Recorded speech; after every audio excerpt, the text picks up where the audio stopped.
Virus corona atau COVID-19 adalah sebuah keluarga virus yang ditemukan pada manusia dan hewan.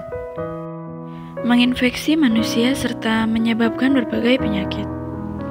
Menurut Badan Kesehatan Dunia atau World Health Organization, cara penyebaran virus ini dari satu orang ke lainnya ketika seseorang yang menderita COVID-19 batuk atau bersin, mereka akan melepaskan seperti tetesan cairan yang terdapat virus corona.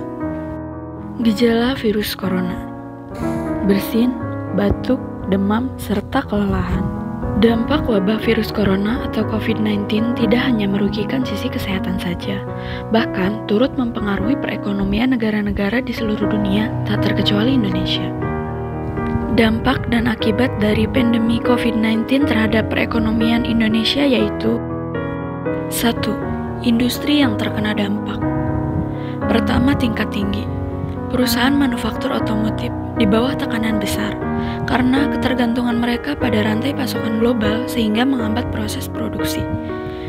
Industri garmen memberlakukan sistem pengurangan kepadatan karyawan yang berdampak pada menurunnya produksi sehingga perusahaan mengalami kerugian dan berujung PHK.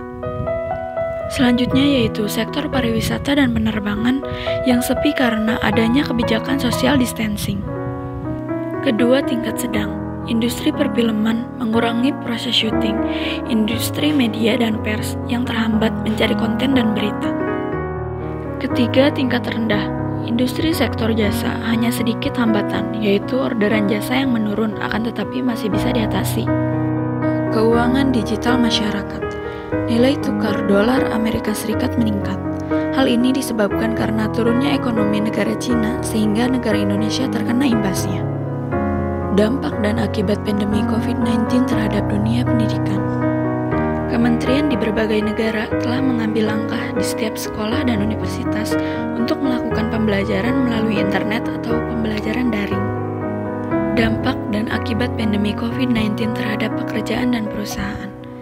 Beberapa perusahaan akhirnya melakukan pemutusan hubungan pekerjaan atau PHK kepada karyawannya.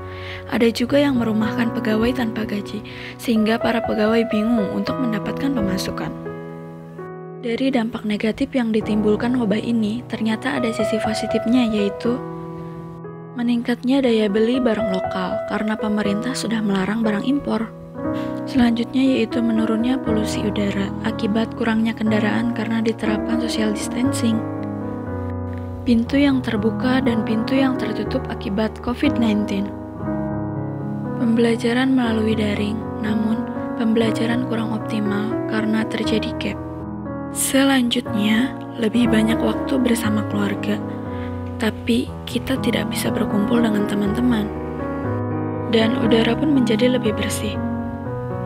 Namun, perusahaan banyak yang tidak beroperasi sementara. Sampai saat ini, belum ada vaksin untuk mencegah infeksi wabah virus COVID-19. Namun, setidaknya ada beberapa cara yang bisa dilakukan untuk mengurangi resiko terjangkit virus ini, yaitu rajin mencuci tangan menggunakan sabun, jangan pegang area muka sebelum mencuci tangan, tutup hidung dan mulut ketika bersin dan batuk. Jangan lupa menggunakan masker ketika keluar rumah. Untuk mengontrol keuangan, pertama, periksa daftar kebutuhan. Lalu, prioritaskan kebutuhan utama.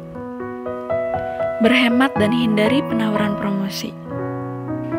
Dan yang terakhir, gunakan uang digital atau e-banking untuk menghindari uang kertas.